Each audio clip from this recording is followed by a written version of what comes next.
Assalamualaikum warahmatullahi wabarakatuh. Apa kabar teman-teman? Mudah-mudahan sehat semua ya. Sehat jasmani, rohani, dilancarkan segala urusan dan aktivitasnya, diberkahi segalanya. Amin ya rabbal alamin. Baik teman-teman, ya yang puasa, selama menjalankan ibadah puasa, mohon maaf lahir batin semuanya ya. Mudah-mudahan dilancarkan bukanya, sahurnya, puasanya dikuatkan. Ya, amin ya rabbal alamin. Baik teman-teman. Banyak hal memang yang menarik ya tentang perjalanan daripada Pi Network ini, sangat-sangat banyak sekali yang menarik, banyak sekali yang memang harus kita pelajari ya.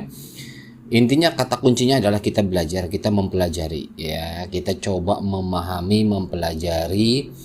Jadi jangan dikata apa yang kita pahami itu udah sempurna, belum, jauh lah ya. Kita namanya gimana sih sebagai posisi orang pelajar, kita sama lah. Saya belajar ke Nicholas nih tentang bagaimana sebuah project yang dia bangun, yang dia buat, infrastrukturnya apa saja, bagaimana langkahnya. Jadi ini jadi bahan acuan, artinya bahan acuan untuk proyek lain, untuk memahami proyek lain, untuk mungkin kelak nanti kita mampu membuat proyek, kan artinya punya punya track ya, punya panduan nih. Ini luar biasa, ngeri lah ya. Oke teman-teman, sebelum kita melanjut ada beberapa hal yang menarik, tetapi alangkah lebih baiknya kita coba lihat kawan-kawan kita yang memang kebetulan mungkin butuh informasi tambahan ya.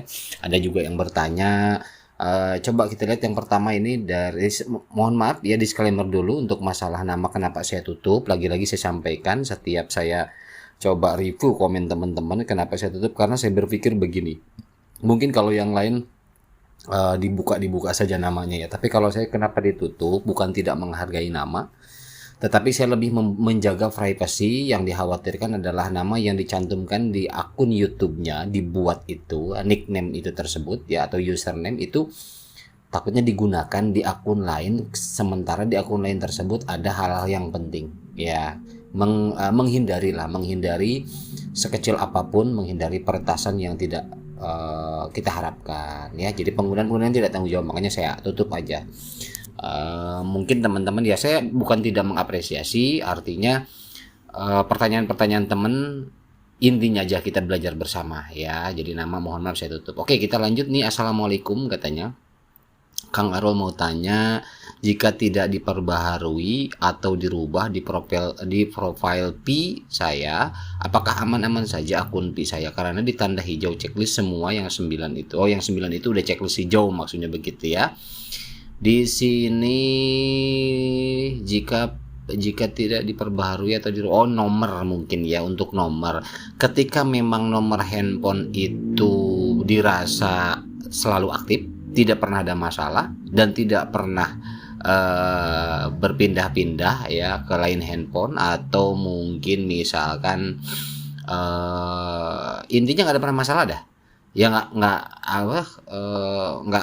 nggak perlu diganti gitu loh. Atau pengetikannya ketika ngajuin di Pi Network juga misalkan oke gitu, nggak ada nggak ada kesalahan satu angka pun, ya nggak masalah, udah abaikan saja. Jadi nggak usah diganti, artinya gitu. Nggak usah juga diperbarui, tinggal langsung verifikasi aja. Oke. Kemudian Bang, mau ganti nomor sistem error gimana? Tunggu aja atau kontak support ya. Memang ada tombol kontak support. Tapi kalau yang seperti ini, nomor yang sistem error memang dari sananya, karena memang kan intinya sedang open untuk domain.pi ya. Satu itu kemungkinan besar kalau saya melihat, mungkin karena memang gangguan itu juga. Yang kedua, ketika memang teman-teman sudah pernah mengajukan sekali ya perubahan nomor, artinya kedua kalinya udah nggak bisa. Kalau saya melihat itu, selain daripada ini jadi ada beberapa indikasi, mungkin indikasi dari gangguan di sananya. Ada indikasi yang kedua juga mungkin sudah pernah pertama kali sudah masuk, udah oke, tinggal nunggu ACC aja, tidak tinggal nunggu diverifikasi aja sama kita. Kalau memang sudah pernah diganti dan nggak berubah angkanya, tinggal verifikasi langsung aja. Jadi nggak usah berkali-kali kita, oh kok sekarang malah error ya. Sama saya juga seperti itu ya. Artinya ketika memang kita sudah verifikasi, sudah terkirim SMS ke negara yang dituju untuk KYC nomor, ya untuk verifikasi nomor, ya sudah tinggal nunggu hasil. Ada rekan kita di luaran sana yang nunggu sampai 4 hari 5 hari baru centang hijau. Yang ngajuinnya udah lama, kayak gitulah. Jadi nggak langsung juga. Kalau dulu memang sempat langsung juga tuh, banyak yang cepat ya. Oke. Kemudian, maaf Bang, masih belum paham maksudnya lelang domain P ini kita buat nama domain sendiri untuk kita ke depannya nanti atau untuk kita ke depannya nanti, atau kita buat nama domainnya ini nanti akan dibeli oleh orang lain yang berminat. Soalnya YouTuber lain menjelaskan atau menjelaskan maksudnya kita jual domain ke lain. Nah, maksud gini teman-teman, ini juga penting untuk kita pahami adalah agak panjang nih kalau masalah ini. Yang pertama, domain ini kan bahasanya di Kortim dilelang ya. Pengajuan di sana minimal 10 P. Artinya ketika memang ada 3 orang yang mengajukan nama yang sama, bersainglah harga tersebut. Nah, siapa yang mendapatkan nanti yang paling tertinggi kan gitu ya. Nah, nanti ketika memang sudah 3 bulan ya, domain itu kan mulai diaktifasi sama Kortim dengan pemenang ya, pemenang itu. Nah, ini makanya nanti ada beberapa terakhir kita review ulang yang kemarin itu dari Kortim ya, bagaimana teknisnya. Jadi ini nanti sama pemenang itulah domain ini jadi pemiliknya ya, jadi diberikan sama dengan catatan apa? Cirinya adalah address ya, address pembayaran P ini pemenangnya nanti. Oh, ini address ini yang paling besar nih. Ya udah, ini berarti yang menang. Nah, si pemilik address inilah yang nanti akan mendapatkan.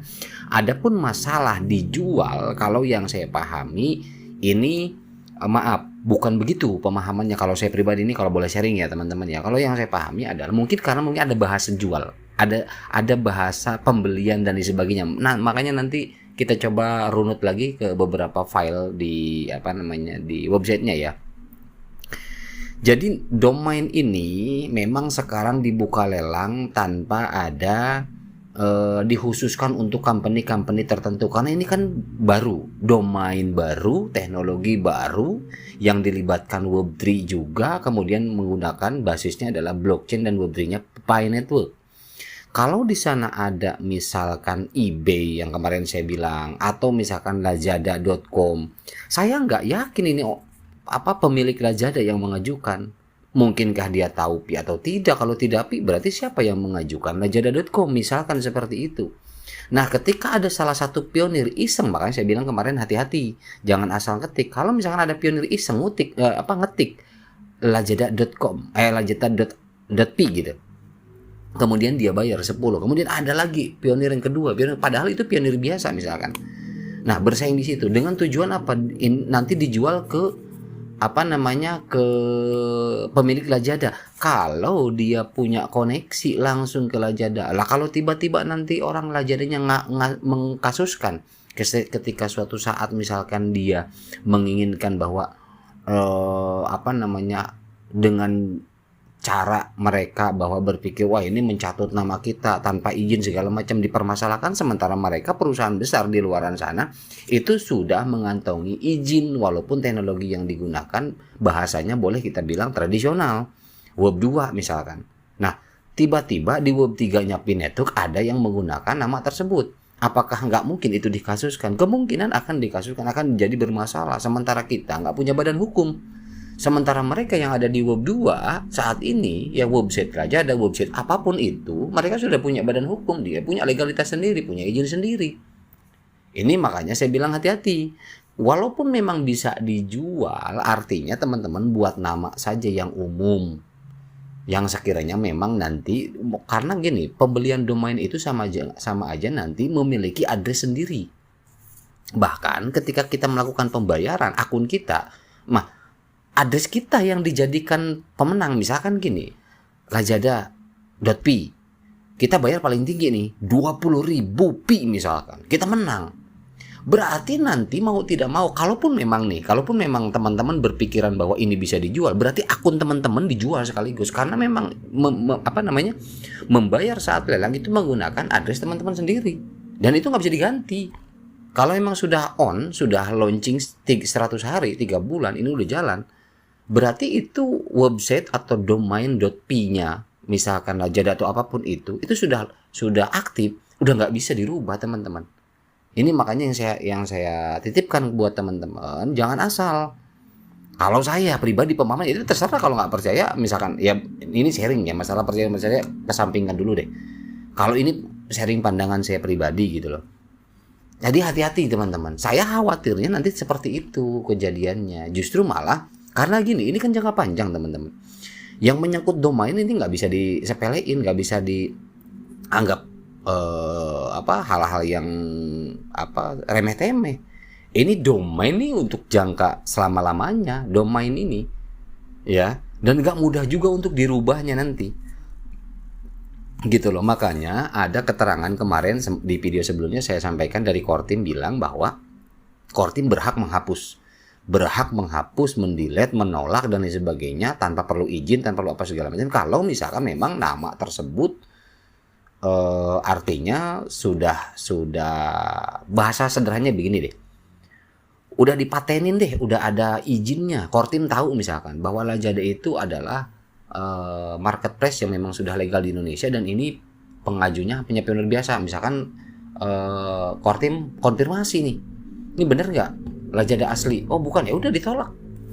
Nah pihak Kortim juga nggak diam, memang tapi kita tidak mengandalkan Kortim begitu saja. Artinya kita juga harus tuning lah, harus ngerti lah. Nggak bisa menyerahkan semuanya kepada Kortim. Kortim juga tenaganya terbatas, artinya kan begitu. Nggak serta-merta demikian. Yang ada malah kita nanti problem juga akunnya. Jadi jangan asal, itu intinya. Jadi kalau masalah untuk dijual, kalau saya berpikir ya, mungkin bisa saja, tapi efeknya kalau menjual nanti domain, kalau menggunakan address kita, ya akun Anda yang dijual, mau nggak mau kan begitu. Repot lagi nantinya. Repotnya kenapa? Data kita di situ. KYC juga kita yang lolos. Kita nggak bisa nambang pula. Ngapain gitu loh. Nah maksud saya begitu. Artinya jangan sesimpel kita bikin domain langsung kita jual. Nggak begitu. Nggak begitu kalau untuk P-Network ya. Kalau di Web2 mungkin bisa. Banyak kan orang tuh yang buka jasa buat domain. Ya kemudian jasa sewa hosting. Banyak sekali. Tapi kalau untuk Web3 yang terdesentralisasi, ya yang diinisiasi oleh P-Network itu beda. Tidak bisa serta-merta seperti itu karena memang pintu masuknya juga berbeda. Makanya kita nanti ngarah ke situ. Pintu masuk ke Web3-nya P-Network ini berbeda, harus ada KYC. Karena memang tujuannya arahnya ke desentralisasi. Walaupun saat ini saya katakan memang P-Network belum terdesentralisasi penuh. Gitu teman-teman, masih di bawah kendali Kortim. Ya apapun itu masih di bawah kendali Kortim. Gitu teman-teman. Jadi artinya apa? Artinya kita yang harus paham dulu, kita yang ngerti dulu. Kalau pemahaman sebegitu, saya mengharapkan seperti itu. Jadi nggak asal ada ini segala macam, karena lawang dasarnya aja. Misalkan teman-teman banyak yang nggak ngerti untuk hostingnya bagaimana, untuk asal domain aja. Giliran hostingnya, emang tahu hosting itu apa, fungsinya dan bagaimana. Kemudian berkelanjutan hosting seperti apa, kan banyak kan yang nggak paham. Nah ini yang saya titik beratkan bahwa tidak serta-merta termakan dengan bahasa domain bisa dijual. Ini mohon maaf banget, beda dengan pemahaman saya. Itu kalau buat pemahaman saya ini tidak sesimpel itu. Salah kaprah, karena memang ketika pun hasil akhir dijual itu akan melibatkan akun kita sendiri, karena yang transaksi untuk lelangnya itu adalah address kita. Kalau pionir ya. Kalau non pionir yang belum terdaftar, nggak punya akun Pi, nanti ada penjelasannya dari Kortim. Makanya belakangan nanti saya jelasin juga. Misalkan dia hanya punya akun di bursa, nanti ada caranya. Itu caranya berbeda pada Kortim. Nanti kita coba baca di terakhir. Oke ya, jadi ini untuk masalah dijual, ini hati-hati. Kalau saya beda. Saya nggak pemahaman sesimpel itu bahwa domain kita buat sebanyak mungkin nanti bisa didagangin, nggak gitu. Teknologi sekarang untuk Web3 ini nggak gitu loh. Ya mohon maaf ya, tapi ya terserah lah, silahkan teman-teman, saya hanya sharing loh. Ini pemahaman saya. Oke, kita lanjut. Teman saya udah migrasi dan terkunci otomatis 2 minggu, dan kemarin saldo yang udah di dompet pindah lagi ke aplikasi mining. Nah ini jadi pertanyaan, katanya terdesentralisasi, kok masih bisa diotak-atik tuh saldo bang? Logikanya kalau memang terdesentralisasi saldo yang, nah ya bener, logikanya kalau saldo udah di wallet memang itu kan yang bisa memindahkan saldo itu kan harus pakai kode prase. Nah, makanya tadi kan saya bilang memang untuk saat ini belum bisa dikatakan terdesentralisasi untuk Pi Network. Ini masih proses mengarah ke sana. Pi Network Kortim atau Nicholas dulu pernah bilang bahwa untuk mendapatkan desentralisasi penuh itu ketika memang semua proyek Pi Network dikatakan selesai. Ya sekarang kan belum, jauh lah. Proses masih lama. Lelang domain aja masih baru mulai kan gitu. Jadi setuju kalau pemahaman bahwa Pi Network belum terdesentralisasi. Setuju sekali. Jadi memang wallet ini kan rata-rata ciri terdesentralisasi itu adalah dengan adanya prase. Ya, adanya prase. Walaupun Kortim pernah bilang bahwa ketika prase itu hilang atau terhapus, Kortim angkat tangan. Mohon maaf, tidak bisa membuat prase ulang. Ya, jadi kita sendiri yang buat. Kenapa demikian? Karena logikanya memang akun kita itu, kita yang pegang. Ada di handphone kita, bukan dia. Dia nggak bisa ngoperasiin. Karena akun kita, walaupun data akun kita ada di sana gitu misalkan. Tetapi kalau untuk nge-create daripada addressnya, address baru, wallet baru, ya memang kita, nggak bisa mereka.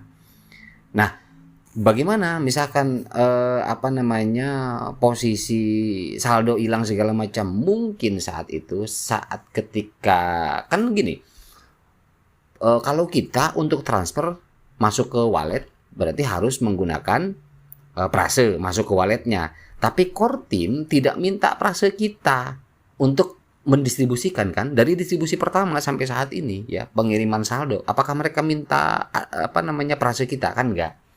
Mereka mampu, mereka bisa seperti itu. Dan termasuk sampai saat ini banyak project yang kita ikuti, misalkan bukan hanya Pi Network, banyak project lain itu ketika TGE ya itu pralistingnya ketika distribusi ke wallet, baik itu ke wallet exchange atau wallet Web3 kita, itu mereka nggak minta prase kita kan, gitu loh. Nah, ketika memang pengiriman itu setiap akun itu kan datanya ada di mereka. Ya, saat mereka transisikan migrasi, mereka misalkan mau evaluasi, mereka mungkin bisa menarik kembali, tetapi bukan serta-merta itu berbahaya, tidak teman-teman.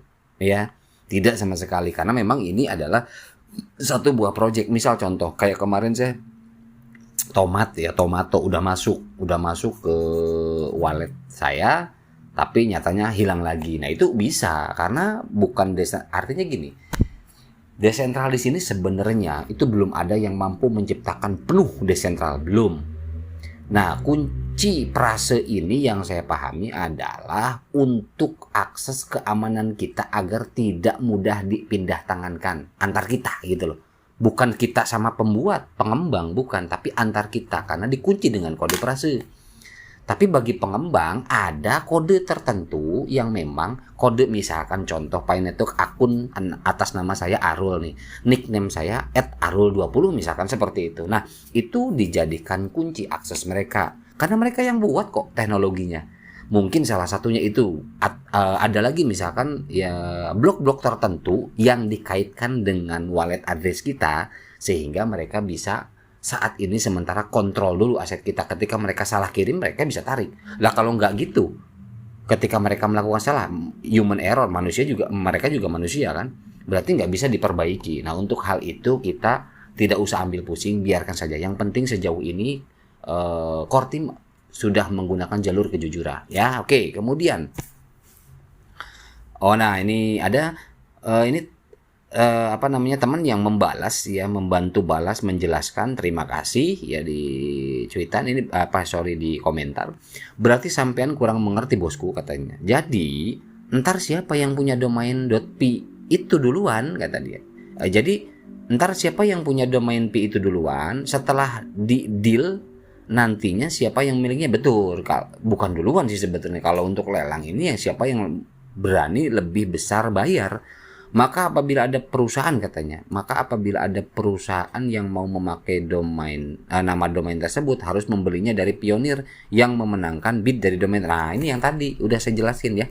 Nah, ini teman-teman kita juga bantu jawab di bawah ya. Jadi Waduh, katanya masih aja sedikit-sedikit pakai istilah kurang ngerti untuk dirujuk buat orang lain. Kalau mau kasih masukan atau saran rasanya kurang etis om, kalau merasa seolah-olah paling tahu ya, oke lah itu nggak usah di ini biarin.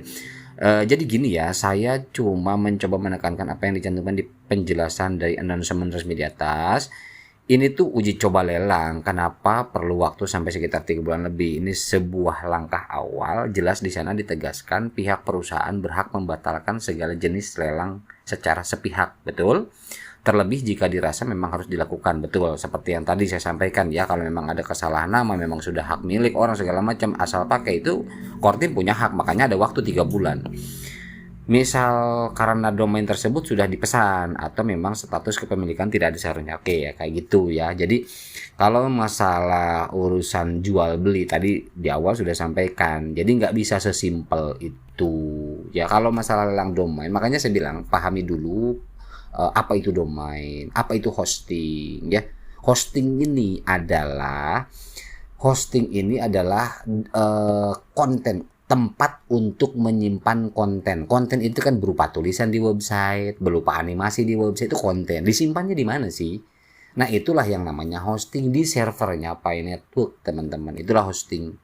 Ya, jadi artinya kita nanti ke depannya menggunakan hosting yang diprakarsai oleh Pi Core Team atau Pi Network. Gitu loh. Jadi kita harus pahami dulu artinya daripada domain sama hostingannya nanti. Ini makanya implikasinya banyak, kerentetannya mengait ke A, ke B, ke C. Jadi nggak bisa semudah pikiran kita itu diperjualbelikan. Makanya saya menitik beratkan hati-hati. Ya, oke. Kemudian itu domain bisa dijual lagi nggak? Ya nggak bisa. Ya kalau menurut saya jangan, bahaya. Ya walaupun bisa ya berserta akun Anda berarti dijual. Oke ya. Namanya lelang bos, siapa yang bayar gede dia yang menang, benar ya, betul. Kemudian hosting beda dengan domain, ya memang beda. Kalau hosting itu adalah untuk penyimpanan data di server ya, dan dari hosting itulah kita akses dan penyimpanan data konten daripada website kita nanti di domainnya .pi, itu kita yang harus berbayar. Makanya di web 2 ini ada yang berbayar mungkin bulanan, per 3 bulan, triwulan, atau per 6 bulan, ada yang juga per tahun, ada sampai per 3 tahun ya. Jadi jangan ngomong bahaya, mau perusahaan besar gak peduli siapa yang bayar. Oh enggak, kalau ini mungkin ini beda pahamnya. Kalau dia nggak setuju katanya dengan bahasa bahaya, dia mendapatkan domain itu nggak masalah kalau ada yang mau ngebid. Oh gitu ya. Iya memang kalau masalah untuk yang ngebid, yang paling besar lah yang unggul, betul. Itu pun ketika memang selama 3 bulan ini dievaluasi oleh Core Team, nama tersebut tidak akan menjadikan problem. Ya, karena di Web 3 ini bukan serta-merta kita di Web 2 itu yang sekarang bukan berarti kita asal menyepelekan Web 2. Orang itu di Web 2 sudah punya legalitas. Kalau perusahaan besar, walaupun kita jangan merasa sombong seakan-akan karena kita adalah pionir dan mampu bayar banyak, akhirnya melawan perusahaan yang di Web 2 itu bahwa nama kamu sudah milik saya. Ya nggak bisa begitu, karena mereka lebih dulu membuat nama tersebut. Mereka punya izin akses di Web 2, mereka punya legalitas, mereka sudah sesuai dengan hukum perdatanya, hukum pidana dan sebagainya. Yang jelas nanti akan mengaitkan. Kenapa saya larinya ke sana kan? Ya terserah aja, silakan aja. Kalau misalkan artinya kita lihat nanti, makanya kan saya bilang kita learning by doing, artinya belajar sambil jalan. Ya kita buktikan nanti apakah benarnya yang mana, tapi kalau pemahaman saya seperti itu. Kenapa saya menggunakan kata bahaya, teman-teman ya. Gitu. Jadi kalau misalkan beda paham nggak masalah, kan kita sharing. Jadi kalau saya lebih kepada antisipasi untuk teman-teman tidak asal membuat domain. Nah, makanya kan saya menitik beratkan pahami dulu apa fungsi domain, apa itu hosting, bagaimana manfaatnya ke depannya, itu aja. Oke, kemudian Bang, punya saya mau verifikasi nomor telepon, pas ngirim SMS nggak pernah dapat. Oh ya, ini kalau yang verifikasi nomor nggak dapat balasan nggak perlu nunggu teman-teman. Ya nggak perlu nunggu kalau untuk saat ini. Kalau kemarin itu setelah SMS selesai terkirim, ketika kita balik ke aplikasi itu langsung ada keterangan verifikasi sukses. Tapi kalau sekarang ada beberapa akun yang memang setelah ngirim verifikasi ke beberapa negara itu untuk nomor telepon itu ada yang nunggu pending, ada 4 hari, 5 hari, dan seminggu. Baru ketika kita cek ulang di profil, kita ada centang lulus di nomor telepon. Ya, seperti itu. Izin tanya Bang, bagaimana jika kita kalah lelang? Apakah koin kita akan kembali? Oh ya, jadi kalau untuk kalah nanti ada keterangannya di websitenya kita baca ya. Ini akan dikembalikan nanti. Kemungkinan yang kalah lelang ini akan dikembalikan ke dompet kita, oke? Nah, ini informasi selanjutnya teman-teman, ini luar biasa. Ada nilai penurunan yang mengirim ke OKX. Ini signal bagus teman-teman. Jadi pengiriman ke OKX ini dari ya mungkin secara global ya. Ini ada penurunan yang jauh, yang luar biasa, penurunan pengiriman. Mungkin yang jual berkurang di sana ya. Makanya kan pergerakannya sekarang lambat sekali. Naik pump sama damnya itu lambat sekali karena memang semakin merosot teman-teman. Ya kita doakan aja yang terbaik ya. Kendati pun masalah urusan harga di bursa itu kita serahkan yang ada terlihat sekarang, biarkan saja dan kita lihat hasilnya nanti ya. Oke. Nah, ini kemudian teman-teman, kita nih agak panjang sebetulnya ya, tapi ya lagi-lagi saya mohon maaf tidak ada niatan apa-apa, supaya lebih jelas aja agar tidak salah ini ya. Bukan berarti saya 100% betul, tidak. Kita belajar. Lagi-lagi jangan salah dipahami, kita belajar sama-sama ya, agar supaya kita saling mengingatkan, tidak ada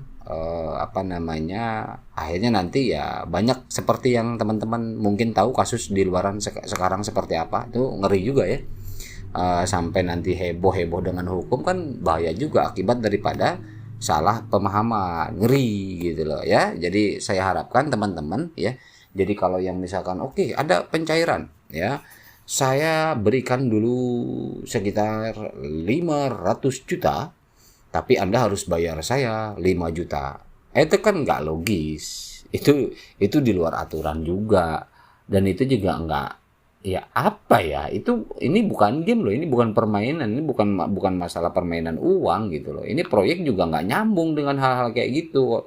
Jadi makanya saya bilang teman-teman, dari awal yang sifatnya kita keluar duit dulu, ada oknum-oknum mungkin yang minta duit duluan buat iming-iming A, B, C segala macam. Oh udahlah, nggak ada ini proyek kripto seperti itu dari zaman bahula, nggak ada apa, kecuali kalau memang ya tendensi tertentu ya. Jadi saya harap hati-hati aja, nggak usah percaya dengan yang model-model begitu ya. Nggak ada itu sebetulnya. Jadi misalkan saya bertanggung jawab mencairkan sekian segala macam bla bla. Sorry ya, nggak ada. Kortim tuh, wah kalau tahu habis tuh diblok sama Kortim kalau ketahuan. Maksudnya ini ya karena memang lokal negara kita. Nggak ada lah itu, aduh jangan, bahaya, abaikan aja. Oke teman-teman, nah jadi ini luar biasanya Pi Network memang, aduh ngeri lah kalau buat saya pribadi ya. Karena memang Kortim pernah menyampaikan bahwa Pi ini kan diperuntukkan oleh manusia, diperuntukkan untuk manusia. Ya, manusia yang asli, makanya digunakanlah pintu KYC untuk orangnya, untuk perusahaan atau instansi atau developer pakai KYB. Ditambah saat ini ada lelang domain.pi. Ini gila nih.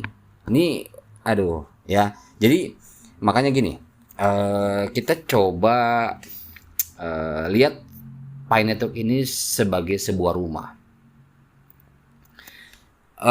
Rumah ini dipenuhi dengan manusia asli gitu loh. Rumah ini pintunya adalah KYC, KYB dan domain.pi. Kira-kira coba logikanya teman-teman, robot bisa masuk gak? Dengan cara tadi melewati KYC atau KYB atau domain.pi. Kalau mungkin domain.pi juga kan dikunci juga. Kita punya domain.pi, itu kuncinya adalah address kita.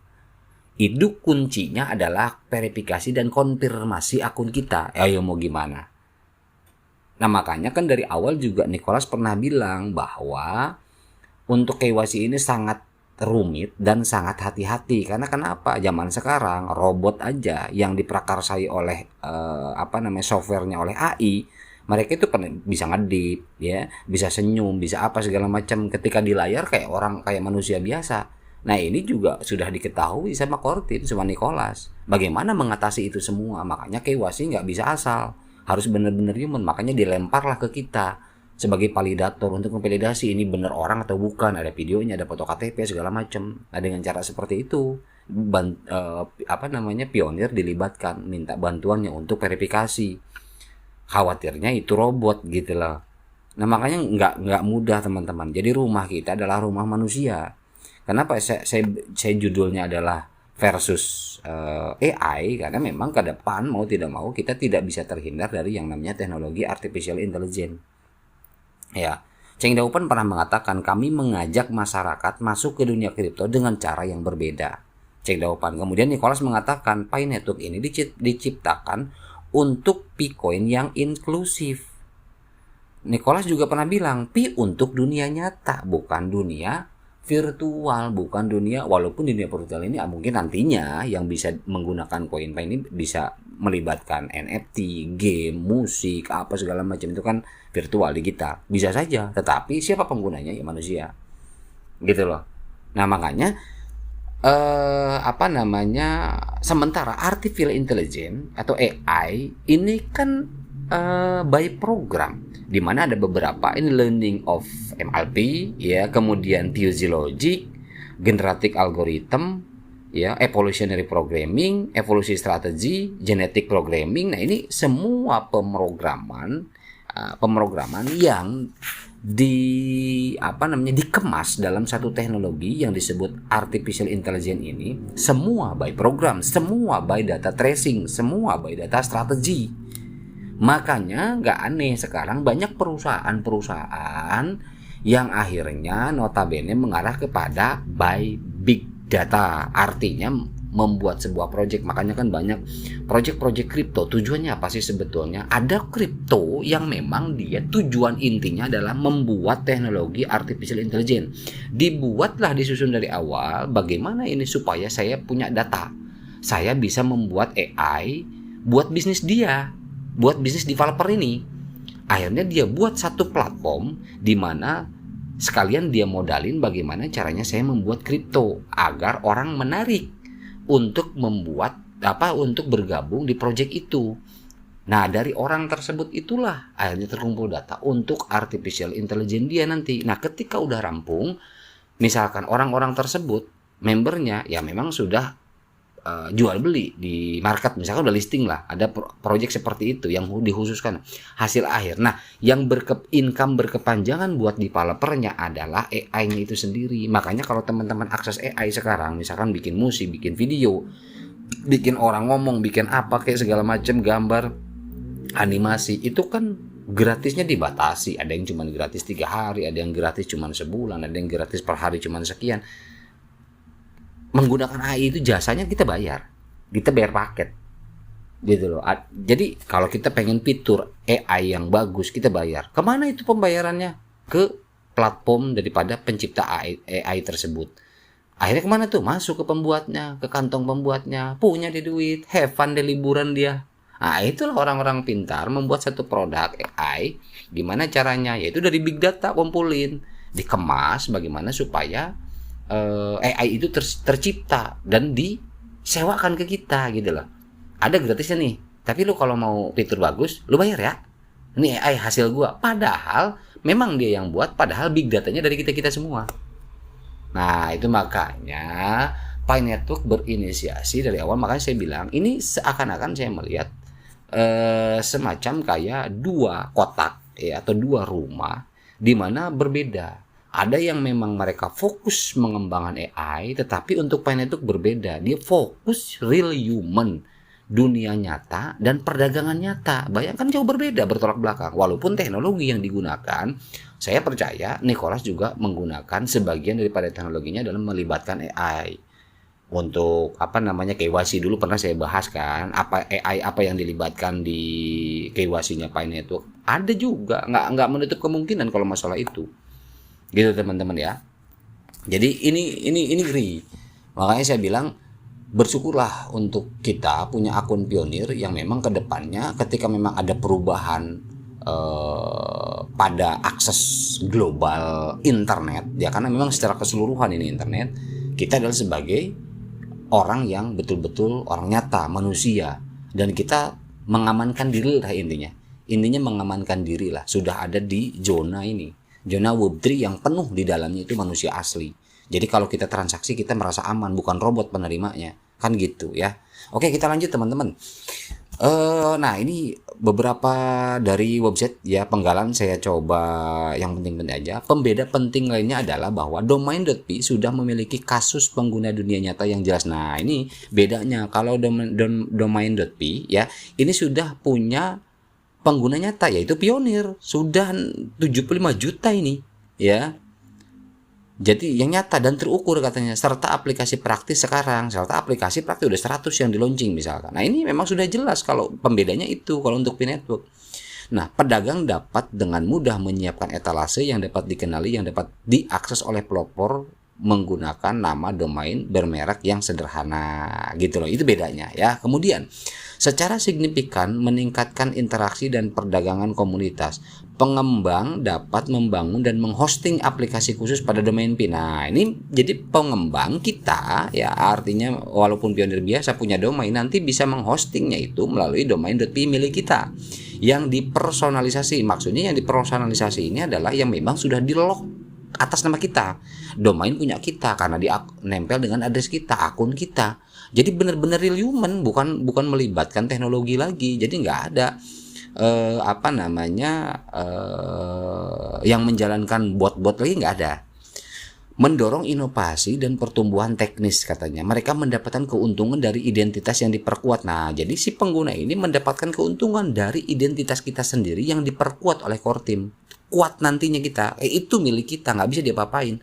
Dan nggak bisa mereka mau bagaimana, karena memang semua ada di kita. Prase kita, password kita, akun kita, address kita, domain kita. Ayo, mau gimana? Kan gitu. Ya, adopsi pengguna yang efisien dan peningkatan penemuan dalam ekosistem. Semua ini saat ini tersedia dalam ekosistemnya Pi-Network. Mantap. Oke, kita lanjut. Demikian pula lelang domain.pi juga merupakan utilitas tingkat platform karena secara langsung memanfaatkan sumber daya kolektif komunitas Pi. Perhatian. Jadi domain.pi ini memang langsung sekarang yang dilibatkan adalah kita. Ini yang beda, bukan robot lagi. Robot kan bisa bikin domain sebenarnya. Misalkan dengan teknologi AI sekarang dia bisa misalkan gini, kita punya server, kita buat hosting, kita buat domain, libatkan AI, ya sudah. Dapat duit dari situ, kita jual domain itu. Tapi apa keamanannya? Nggak ada. Bisa saja domain itu nanti diretas. Tapi kalau ini enggak, karena apa? Sumber daya kolektif komunitas Pi. Ini di dalamnya ada perhatian, keaslian, nah, kan? Dan komunitas besar yang siap bertransaksi yang membuat nama domain Pi ini berguna. Luar biasa. Lelang.pi sepenuhnya dijalankan dengan mata uang kripto, jadi nggak pakai yang lain-lain, nggak sama sekali. Inklusif, benar-benar eksklusif, cuman koin Pi saja. Orang perlu menggunakan Pi untuk menawar dan membeli sesuatu. Nah, mungkin bahasa ini nih, orang perlu menggunakan Pi untuk menawar. Jadi menawar bukan masalah menawar kita bisa menjual domain ya, dan membeli sesuatu yang memiliki makna dan tujuan di dunia nyata. Nah ini jadi bisa tawar menawar, artinya bisa berdagang seperti biasa lah, tapi hanya Pi yang dipakai. Tidak ada mata uang atau mata uang kripto lain yang diterima atau terlibat, karena memang kita tadi ingat ya, kuncinya adalah sudah satu rumah, yaitu rumah Pi ya. Kemudian apalagi semua Pi yang diterima dari penjualan domain Pi. Nah ini kalau misalkan ada sekarang ya pembayaran melalui lelang, Pi-nya kemana? Ini pemanfaatannya Korti menjelaskan bahwa didedikasikan untuk ekosistem Pi, program pengembangan, acara, dan fasilitas utilitas Pi. Nah acara juga ini teman-teman, ini masih banyak sekali acara belum diselenggarakan oleh core team, banyak sekali. Makanya ini panjang perjalanan kita. Mudah-mudahan teman-teman pada sabar, mudah-mudahan kita dikuatkan ya, mudah-mudahan kita diberikan bantuan tenaga dari project lain atau apa, agar supaya kita bisa menopang project yang satu ini dan kita bisa benar-benar mensukseskan kelak nanti. Apakah ini butuh 1-2 tahun ke depan untuk betul semakin levelnya naik lagi, sempurna lagi, kita bertahan, berjuang, udah itu aja, kita fokus saja. Anggap aja kita, kalau saya berpikir begini, saya memposisikan diri, udah saya berarti pindah ke 1 tahun ke belakang atau 1 atau 2 tahun ke belakang. Saya posisinya ceritanya nih saat ini saya ngomong, saya ngebahas Pi masih posisi 2 tahun ke belakang. Jadi saya belum bertemu dengan open network, belum bertemu, seolah-olah begitu. Supaya apa? Supaya pikiran kita fokus saja membangun. Jadi tidak melulu kita terganggu dengan bursa. Jadi kita masih ikhtiar cara yang lain lah untuk membantu kebutuhan kita. Walaupun tidak munafik, saya tahu. Termasuk saya pribadi lah, artinya begitu ya, kita sama aja. Makanya kan kemarin di video sebelumnya saya sampaikan, ya kalau butuh jual aja sebagian, kenapa sih, nggak usah ribet. Namanya orang butuh, semua sekarang kita, perjalanan kehidupan kita ya kebutuhan tetap nomor satu lah. Ya artinya project ini hanya membantu memberikan harapan buat kita di masa mendatang bahwa ini adalah sesuatu yang layak kita tunggu, layak kita tetap perjuangkan, itu aja gitu loh. Jangan berarti kita sampai gimana mempertahankan, jangan kelewatan juga, tetap kita fleksibel aja. Artinya kalau kita butuh ya kita jual sebagai, tapi jangan terlalu dibikin bures gitu loh. Ya. Oke, nah ini cara menawar. Nah ini bahasa cara menawar juga jangan salah diartikan, bukan berarti kita jual beli domain, teman-teman. Para pelopor dapat memanfaatkan fungsionalitas lengkap dari blockchain Pi, fitur saldo yang dapat diklaim, yang memungkinkan para pelopor untuk mengirimkan Pi mereka sebagai tawaran untuk domain dengan cara yang dapat dibatalkan ini. Ya, ini berarti mereka dapat menarik jumlah yang sebelumnya mereka tawar kapan saja. Oh ya, jadi ini para pelopor itu dapat memanfaatkan fungsi. Jadi ada fungsi yang bisa dimanfaatkan dari blockchain Pi katanya. Ada fitur saldo yang dapat diklaim, yang memungkinkan para pelopor untuk mengirimkan Pi mereka sebagai tawaran. Jadi kita nawarin dulu nih misalkan 10 Pi. Nah, di situ ada fitur cancel, ada tombol cancel kalau misalkan memang kita akan membatalkan itu walaupun kena potongan gas Pi. Dan itu waktunya sebelum diluncurkan berarti 3 bulan. Kita bisa ngebatalin. Gitu loh. Jadi kalau misalnya udah ketemu 100 hari nanti nggak bisa dibatalin. Kalau sekarang kalau mau batalin gitu loh. Ya. Kemudian tak lama setelah peluncuran lelang, orang-orang yang hanya memiliki Pi melalui bursa juga. Nah, ini masalah bursa nih. Ini katanya caranya berbeda. Bursa juga mendapatkan partisipasi dalam lelang karena bursa tidak mendukung saldo dan dapat diklaim. Jadi bursa itu memang tidak mendukung saldo yang dapat diklaim. Artinya bukan pengguna seperti kita ya. Kalau pengguna di bursa. Jadi katanya prosesnya akan berbeda. Nah, ini kan tulisannya ada prosesnya akan berbeda. Dalam kasus tersebut, antarmuka pengguna lelang akan menghasilkan alamat blockchain Pi khusus untuk setiap domain yang ingin mereka tawar. Jadi setiap kita buat domain itu akan menciptakan satu alamat khusus di blockchainnya Pi. Gitu loh. Nah, dalam khusus ini dimulai dengan huruf M, tandanya M itu mainnet. Orang-orang tersebut kemudian akan dapat mengirim Pi ke alamatnya. Jadi mereka itu, misalkan gini, yang nggak punya akun, dia punya akunnya hanya di blockchain saja, punya address Pi-nya. Bisa mereka melalui apa? Makanya ini melalui website browser web 2. Browser web 2 mana itu? Misalkan kayak model Chrome, kayak model UC browser atau apalah gitu kan. Misalkan kita pakai browser bisa melalui apa? Melalui pinet.com ya, melalui Pinet itu. Jadi si pengguna ini bisa akses ke situ, tinggal transfer misalkan. Nah, menandakan dia bukan pionir jelas karena nanti address yang terdetek adalah addressnya di bursa karena dia yang bayar gitu loh.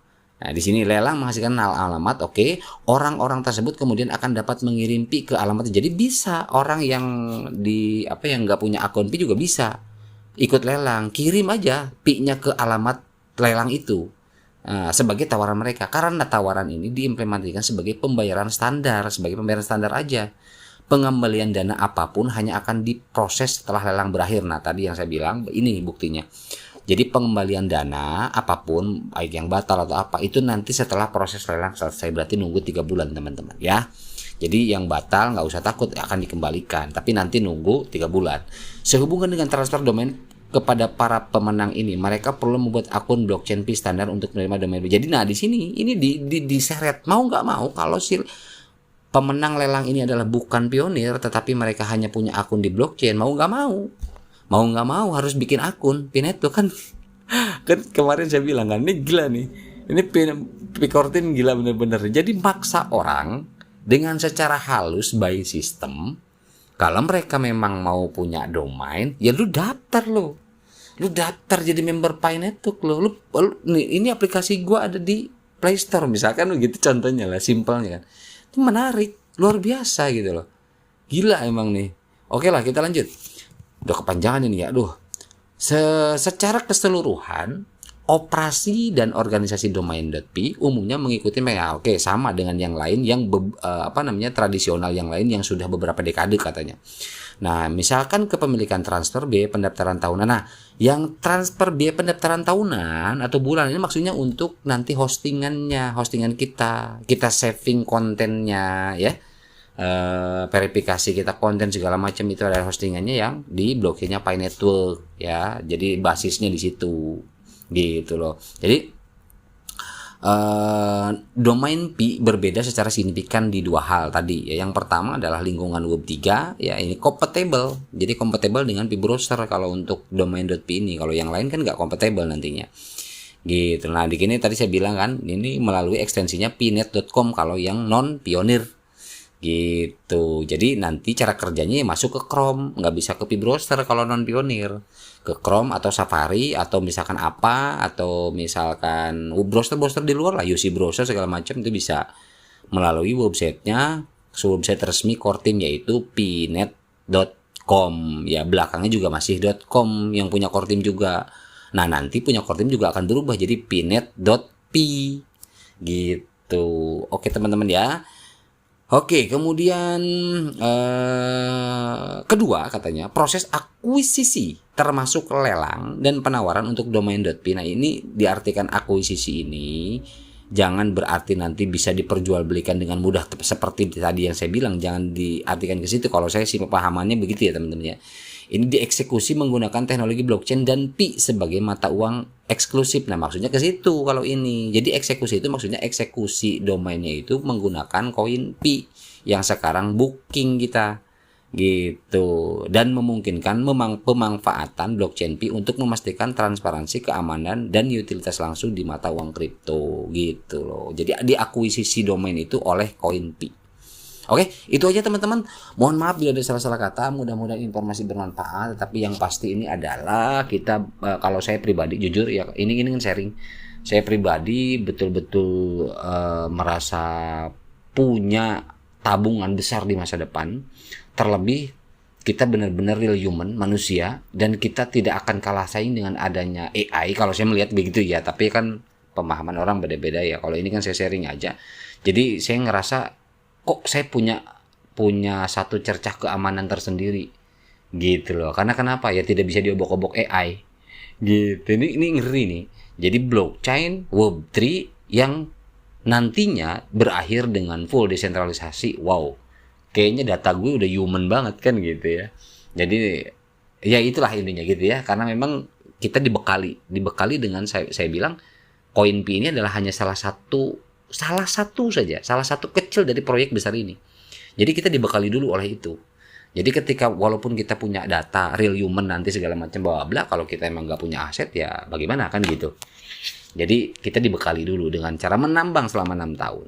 Wow, gila ini proyek bener asli kalau buat saya. Kalau buat orang kan nggak gila mungkin, kalau yang nggak terlalu ini ya. Oke, itu aja. Mohon maaf bila ada salah-salah kata, mohon maaf bila ya kepanjangan seperti biasa. Ya mudah-mudahan ini bisa bermanfaat buat teman-teman semua. Kita berbagi, kita terus belajar, jangan pernah bosan, dan saya juga tidak pernah bosan mempelajari. Insya Allah ya, saya alhamdulillah insya Allah saya ikhlas berbagi buat teman-teman.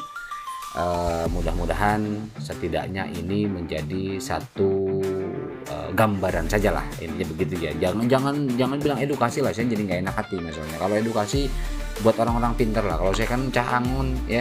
Jadi kita hanya berbagi aja lah ya. Oke, itu aja. Wabillahi taufiq wal hidayah. Assalamualaikum warahmatullahi wabarakatuh.